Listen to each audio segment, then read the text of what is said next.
Boeing is in big trouble with new Airbus A330neo. Here's how. When viewed from any perspective, the new wing of the A330neo immediately draws attention to how long and aesthetically slender it is, maintaining this quality all the way from the root to the tip of the wing. This is not a random occurrence. In point of fact, as airplanes have become more fuel efficient, the standard mean chord, the average distance between the leading edge and trailing edge along the airflow direction of wings has been getting shorter in proportion to their greater spans. This is because of the trend in wing design to reduce the standard mean chord. The wing's aspect ratio, which is calculated as a function of wingspan and area, is determined by all of these parameters working together. The greater the wingspan for a given wing area, the greater the aspect ratio. The A330neo reaps the benefits of reduced induced drag and increased lift across the board, regardless of airspeed or phase of flight. In other words, this indicates a greater aerodynamic efficiency, which results in a reduced fuel burn, lower CO2 output, an increased range, and of course, an increased payload that generates more cash. Additionally, this has led to the creation of a stunning wingspan that is maximized, and an aspect ratio that leads the industry. When looking at the overall length of the aircraft in comparison to its wingspan, in the past, the length of the aircraft had a tendency to be greater than its wingspan. However, in today's aircraft, the wingspan can be equal to, or even exceed, the fuselage length. This is in contrast to the past, when the length of the aircraft had a tendency to be greater than its wingspan. The wingspan of the A330neo measures around 64 meters, which is the same length as the fuselage. It is important to note that the wingspan of wide-body aircraft has, for all intents and purposes, now reached its practical limits. This is because of the physical constraints imposed by airport gates, in which the aircraft are parked next to other aircraft. In principle, the A330neo's wing could have been constructed with an even greater span if it weren't for the fact that gates are limited in their width.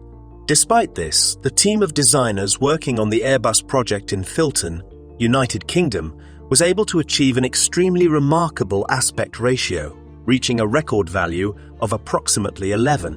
In contrast, the majority of other modern airplanes that are now being manufactured have only managed to achieve an aspect ratio of around 9 or 10. In this regard, the A330neo unquestionably holds a commanding advantage over its competitors by a wide proportion. Designed and modeled entirely on a computer as a whole product. In addition, because the wing for the A330neo was the one that was created the most recently, it was able to take advantage of the most recent generation of three-dimensional computational fluid dynamics, FDI technologies.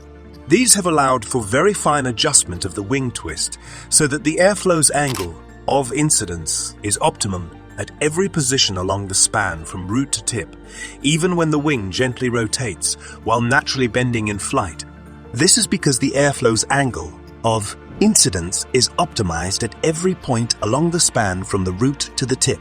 The end consequence is that we were able to create what we refer to as a elliptical span-wise lift distribution along the entirety of the A330neo's wing.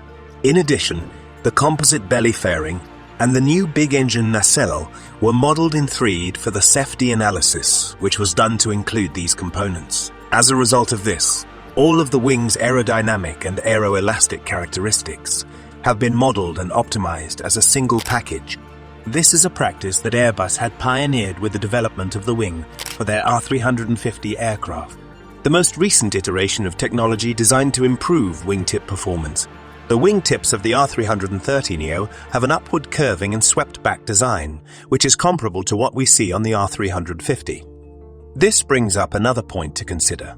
During the subsequent 20 years, we would witness winglets with a strongly canted angle added to the tips of the wings of a great number of passenger aircraft and business aircraft. To bring this discussion up to date, we can observe an even greater spread on the A330neo, with the tips now gently tapering and curving up almost to a fine point, in a manner that is analogous to the way in which the tips of a bird's wings curve upwards at the end. So, that is it for today's video. Subscribe if you want to watch more.